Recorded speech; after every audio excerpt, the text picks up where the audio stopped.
war yàlla yëkkati la tàggat la nga wér ba dellu seen njaboot di remercier ñëpp di leen jaajëfal di leen jox dig daje beneen lundi incha allah rabbi soobee yàlla semaine prochaine rek incha allah la belle Marième suñu noisseur d'ébène bi dina daal di dikkaat jox ñu les bons plans ruq-ruqaat yi fan lañ mën a dem rek am ci yu baax yi nga xam ne vraiment buñ ko defee rek dañuy gën a jongoma ndax ci la bokk alors di la jaajëfal Marième ñu jëlee tout de suite actualité daal di dikkaat.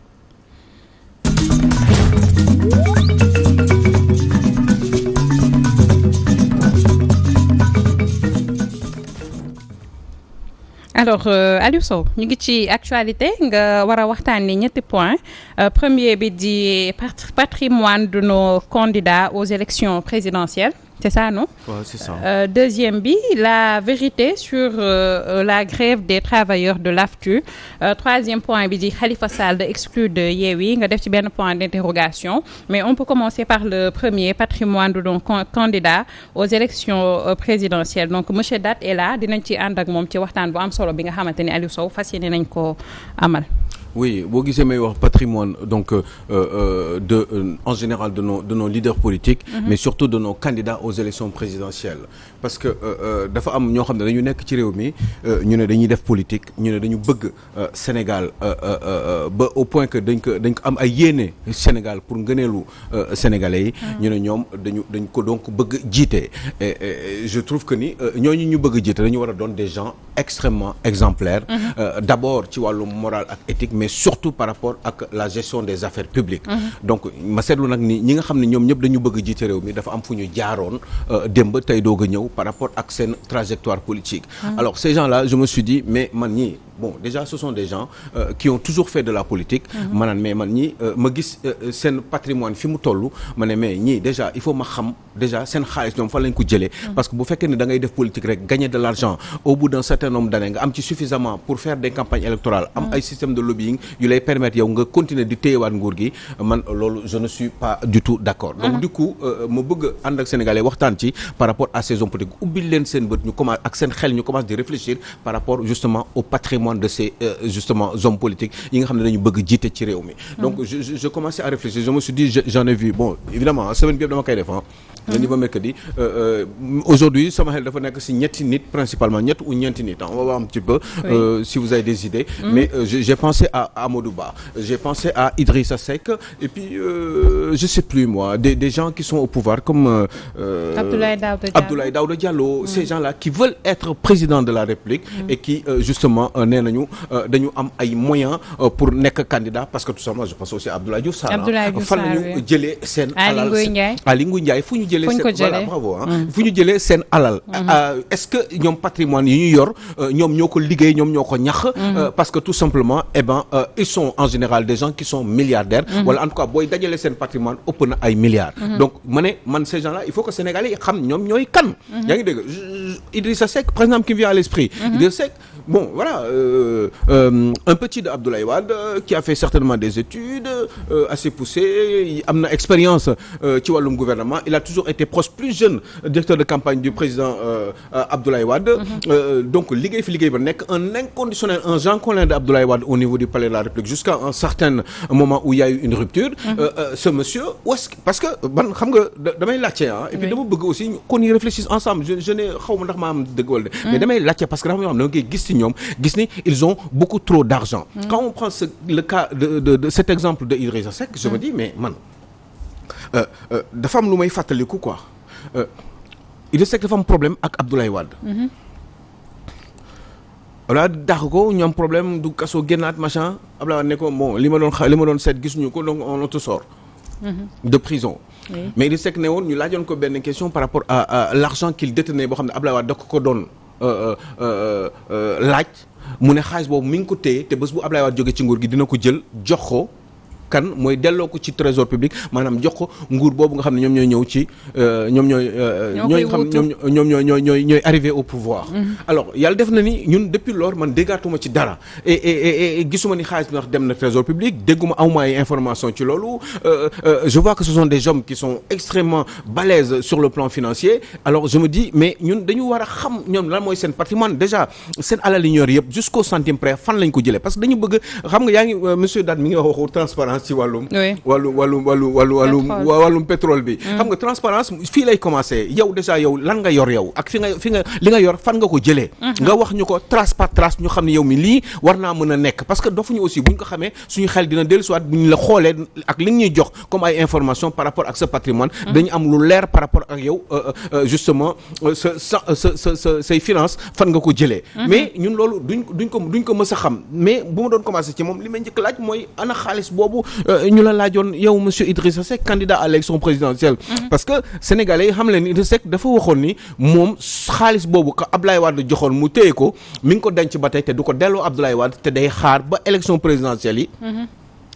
jàll ki gagné mu jël xaalis boobu ba fekk Abdoulaye Wade dem mu jël xaalis boobu delloo ko trésor public est-ce que xaalis boobu fu mu toll ak fan lañ ci mujj ça fait 10 ans ou 11 ans que Macky Sall est au pouvoir 11 ans et demi que Macky Sall est au pouvoir depuis Fouras daal di xëdën kenn waxatul ci waxu alal boobu j'ai envie de savoir ça parce que man rien que ça si vous ne m'éclairez pas si j'avais envie de voter pour vous parce que vous avez un bon programme mais je ne voterai pas pour vous et je demanderai aux Sénégalais de ne pas voter pour vous tout simplement man dinaa ci wax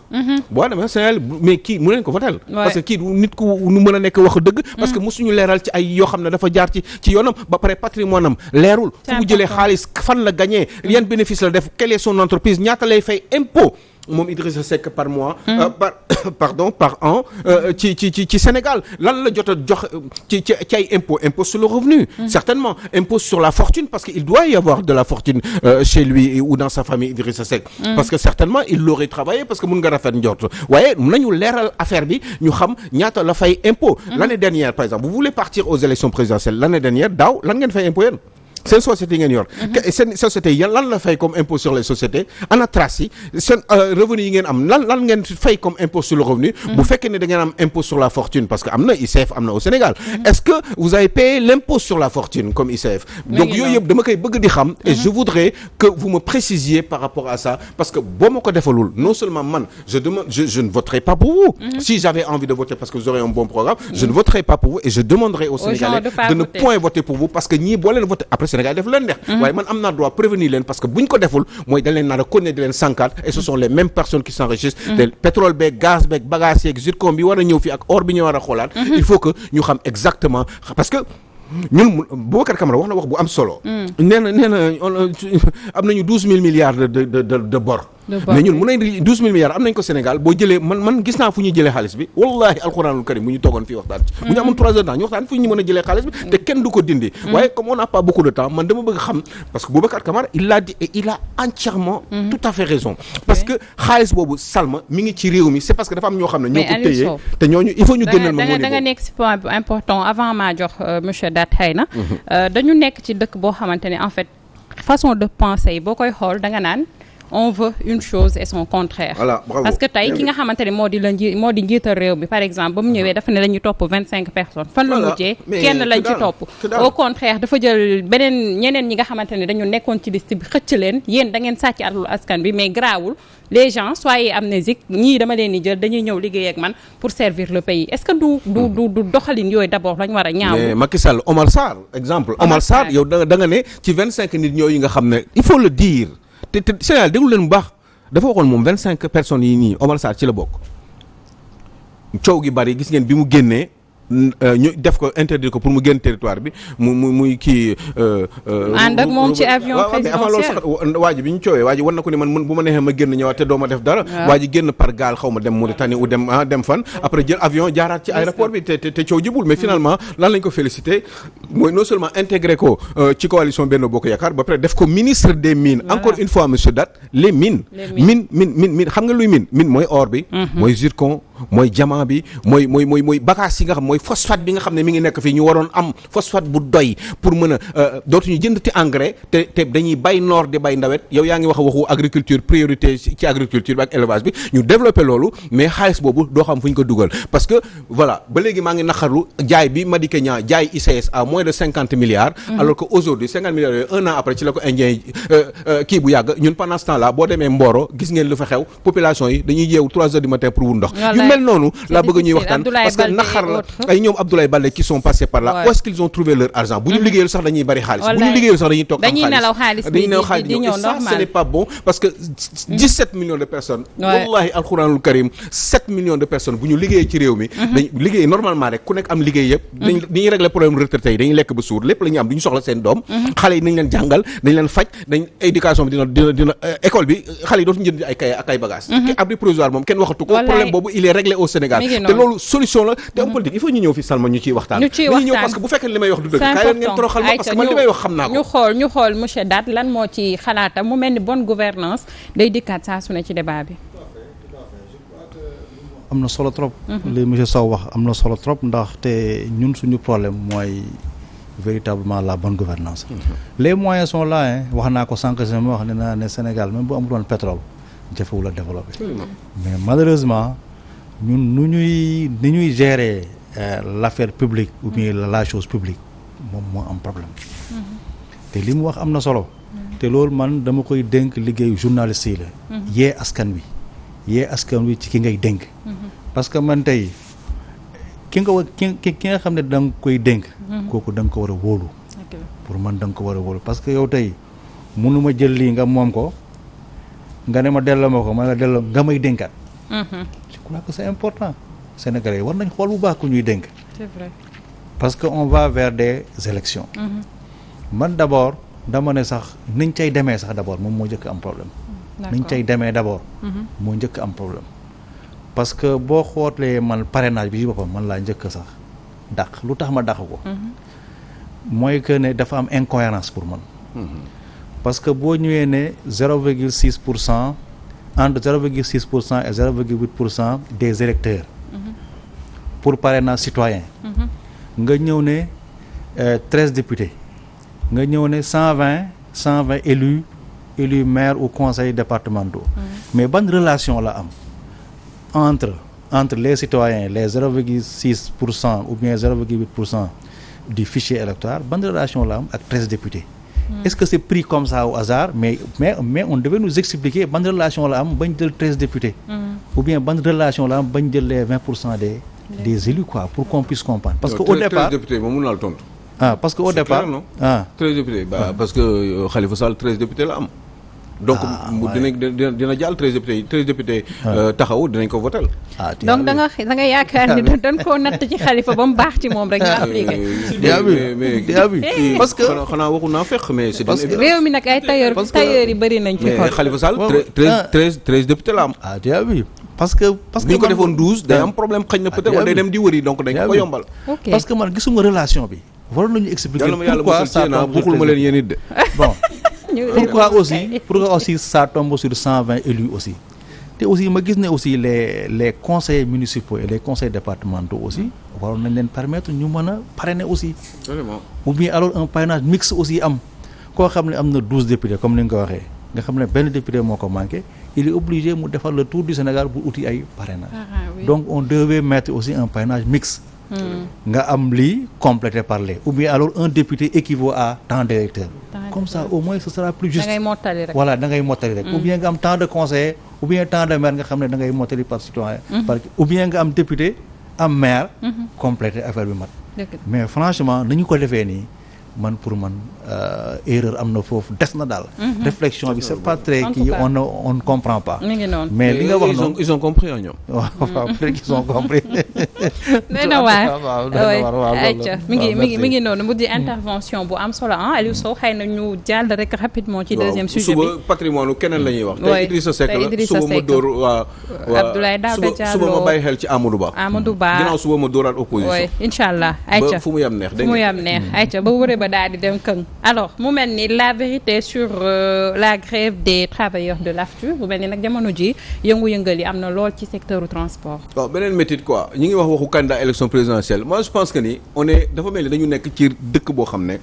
ce sont bon bi moom si gën a métti Salma AFTU parce que man lu métti rek laay wax waaw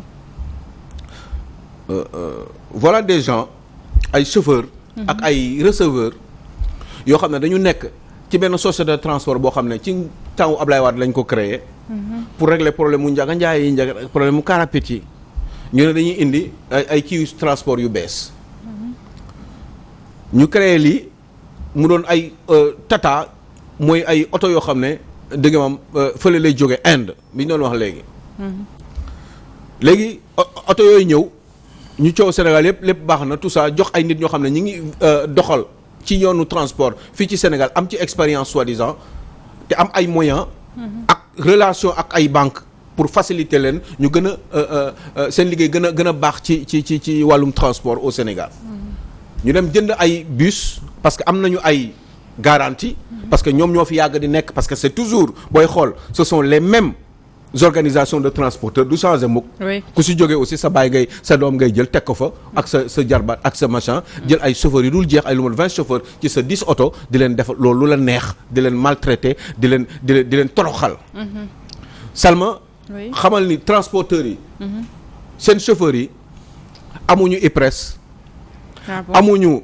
IPM mooy xawma lan maladie institut prévoyance de maladie. pour ñu bu ñu feebaree. ñu faju ku ci accidenté dañ lay ketal pour nga dund yow. ku ci accidenté tollu nañ foofu. waaw billahi wallahi loolu dafa am Sénégal. te loolu ay nit ñoo koy def seen mbokk ay seen i mbokk citoyens sénégalais ñoo xam ne dañ leen di liggéeyal pour di leen jox 90 000 francs moins de 100 000 francs par mois. ñuy liggéey entre 5 heures du matin jusqu'à 23 heures du soir ku ubbi sa gémmiñ ñu dàq la. loolu inspection du travail mi ngi fi kenn mënu ci dara.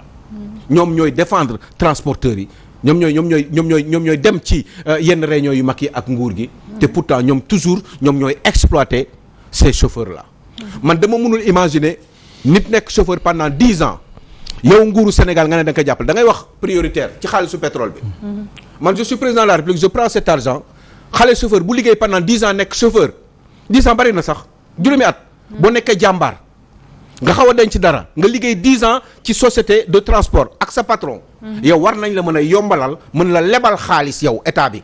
pour yow nga dem reyante yow pour sa oto nga moomal ko sa bopp. waaye da ngay nekk chauffeur pendant 10 ans ñu lay defal ay CDD de 3 mois yenn saa sax doo am contrat bés boo ubbee sa gémmiñ ñu dàq la nga torox ak sa njaboot.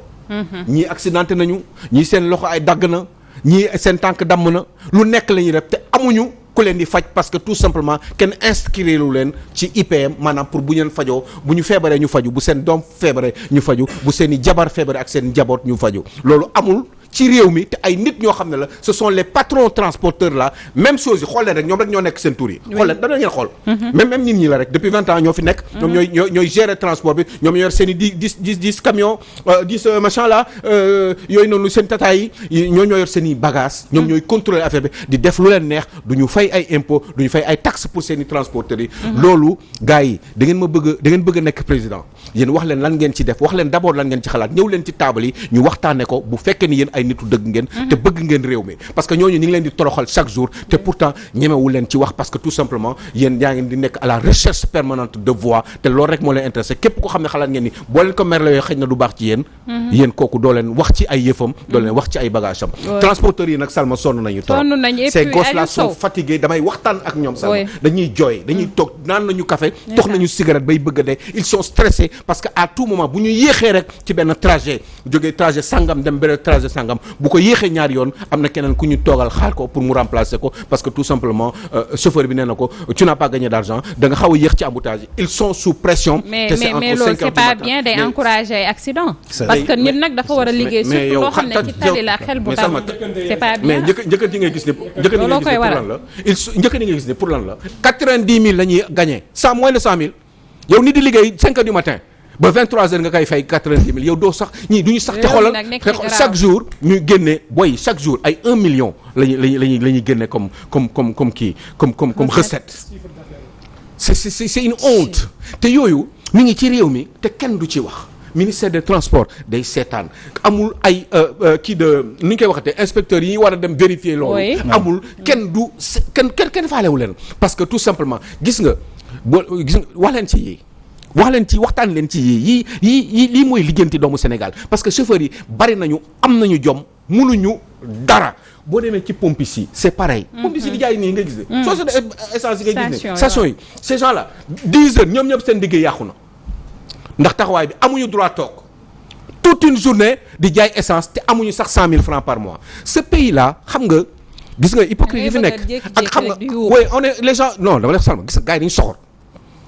xool ay jullit lañu mais dañu bon seen xol yi moo bon parce que man mënuma imaginer di liggéeyloo nit pendant 10 heures temps muy jaay essence ci société essence nga xam ne gars yi li ñu am ci alal pétrole bi essence bi li muy joxe ci xaalis ay société ay sénégalais ñoo ko moom di fay gars yi ay moins de 100 000 francs ñuy toog pendant 10 heures de temps te dañ leen tere toog dañuy taxaw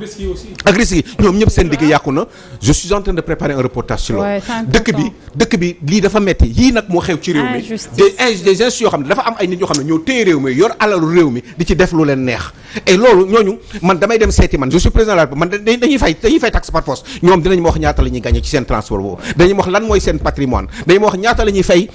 seen bor yi ñuy leb ci banque bi pour fay bus yi dañu ma wax ñaata la ñuy def de recette dañu ma wax ndax dinañ fay IPM seen chauffeurs yi dañu ma wax ndax dinañ fay loolu benn retraite da nga liggéey 10 ans kenn cotisé lu retraite da ngay dem rek bëgg retraite ñu la yow fi kenn cotisé wu fi de parce que tout simplement sa patron musulaa cotisé ndax parce que sa patron il est mauvais parce que ñoom moo tax xool leen ñoom ñëpp yor ñëpp Sénégal ñi yor kii yëpp xool leen bu ñuy dee ni ñuy deewee xool leen dama ngeen xool ñoom ñëpp ay machin ay problème digg ay problème cancer ay problème prostate yooyu la ñuy dund parce que ils ont fait trop de méchanceté ay alalu gor la ñu lekk dañu muucu ay deretu doomu jàmbur yi nga xam ne mooy chauffeurs yi mooy ñooñu nekk ci ñi ma doon wax léegi nekk ci ay ñi di servir essence bi ci station yi c'est dégueulasse je trouve que c'est moche te loolu lu ñuy lijjanti la te président loolu mooy joobam dafa war a jóg taxaw mu ne man lii dama koy dindi man maay président de la République dama koy dindi sama yoon nekku ci am nga décision boobu yàlla may na la doole boobu parce que peuple bi jox na la ko mais prenez une décision comme ça mais dindi leen mbir mi définitivement comme ça loolu dootu fi amati nga xam ne képp ku ko xalaat def bu ñu la sanctionné yow sa transport sa société yow dootoo ko moomati. Issa Aliou Sow gis nga Sénégal fii nii da ngay jékki-jékki gis benn nit bu jékki-jékki rek explosé ñu ne lu ko dal. waaw fekk la muy dund la muy denc ci sa xolam amertume ba muy dundee moom moo ko xam. parce que fii nit ñu am jom ñoo fi nekk. di liggéey dañuy liggéey ba dee seen njaboot du ñu am fu ñu dëkk non seulement dañuy feebar du ñu faju dañuy xëy kilo ceeb di leen të bu ko defee dafa am ay amertume wala ay frustration yoo xamante ne day nekk ci seen biir xol et puis loolu dafay jouer ci climat day jouer social bi parce que foofu ñu daal di génn ci tali bi lii ak lee xam nga yooyu mooy indi problème 90 000 francs moins de 100 000 boo koy fay chauffeur mu lay liggéey 5 heures du matin ba 23 heures yow xamal ne yow doo nit ku baax yow xamal ne yow man j'ai envie de vous insulter parce que je me dis que ni vous êtes quelqu'un de foncièrement antipathique de foncièrement mauvais yow sa xol baaxul da nga iñaan da nga sadique parce que loolu kenn du ko def nit waa ji day tux cigarette rek ak café grand sonn naa quoi trop damay tux cigarette gis nga mënuma quoi dañ ma xoolal sama jabar daf may sonal ne ma il faut nga bàyyi tux mais mënuma ko enseigné naa tux lekk ma naan ma xoolal ma ne ma mel grand waa ji amul sax il n'a même pas de ceinture bi sax mënul téye fesam yi parce que tout simplement il est dafa jeex dafa sonn mais dafa am jom parce que il pense à ses 2 enfants nee na ma grand man ngay gis ni ñun sama gars yëpp nii la ñu mel te ñemewuñu ubbi suñu làmmiñ et ça moi ça me fout les boules et j'ai envie d'arrêter tout ça moo tax yéen ñi boo gisee ma leen laaj seen patrimoine yéen wax leen ma fan ngeen jëlee seen xaalis parce que boo leen ma ko waxul man dinaa xeex pour doole nekk président suñu deret yëpp muucu nañ parce que dama sonn ci réew mi man dama sonn ci lii man lii yéen da ngeen yéen ana seen kurus yi yéen ana seen julli yi seen machin seen ñetti abdu yi seen koppati yi ngeen def nii di dëmm lu ndekk ne yéen ay nit yu bon ngeen di wane ne yéen ay nit yu baax ngeen fekk yaa ngeen di chaque jour ni nga ko waxee yaa ngeen di sucé deretu kii te tekkiwu leen dara parce que vous êtes des gens mauvais mais nag seen finalité xool ko de toujours ci laalu hôpital yi xaalis bi ñu dajale woon ñëpp xam fu ñu dem oui tubaab la ñuy dem fay ko 1500 euros par jour. ci seen chambre hôpitaux yooyu. pour mën a jéem a tane après ñu indi corps bi après mu jeex. après ñaari kër yi fi des njaboot yi séddoo ko xëccoo. monsieur Daat waxtu wee ñu xoj mais en tout cas say intervention amoon na solo lool. et j'espère que jariñ na ñi nga xamante ñoo di téléspectateurs yi en tout cas pour ñun c'était intéressant ñu dee jaajëfal xam naa dinañu amaat yeneen jotaay waxtaan bu ko defee ñu gën a yaatal bu baax a baax yow aussi Néné Tuuti tey j'ai adoré fi nga génn. J'ai adoré parce que gis nga ak yenn malversation yi du ñu war a moytu la ci réew surtout bu toll de réew bu nga xamante ne nee nañ réewum teranga la réewum jàmm la réewum diine la yooyu yëpp nañ ko moytu en tout cas alors di la jaajëfal di jaajëfal team du jour bi nga xamante ne ñoo nekkoon fii donc tey sama robe bi comme d'habitude Yasmine Fashion elle est joignable au 914 78 65 chéri 50 depuis Guédiawaye ma lay ziar bu baax a baax robe bu bëri histoire bu doy waar nga ma jox ma lay jaajëfal en tout cas ku bëgg lu ne mel rek da nga koy woo mu daal di la ciy jox noonu la ñuy jaajëfalee aussi fidèles téléspectateurs yi mais duñu fàtte benn yoon ami internet ci nga xamante ni aussi jamono ji tembe ñu gis ko ci suñu page Facebook ak YouTube bu Walfadjri di big up tata Adjaratou Penda Diallo Gueye njaboot gi bëgg nañ la en temps fort et manqué nga ñu aujourd'hui mais Serigne Aliou Keita le jeune réalisateur aussi def na liggéey bu mucc ayib comme d'habitude ñu lay béggee bu baax a baax Serigne suñu waa ji donc di jaajëfal aussi Babacar Lo ak Louis Faye Pape Gora Pape Samba Babacar Diouf ñoom ñëpp rek ku ci nekk jamono ji yaa ngi ciy def liggéey bu am solo ci petit déj di leen jox dig daje ëllëg ak Pathé Meg mi ci seetaan bi jàkkaarloog ñun di seetaan rek ñu ngi lay bëggee bu baax a baax donc di jaajëfal téléspectateurs yi di leen jox dig daje demain mais d'ici là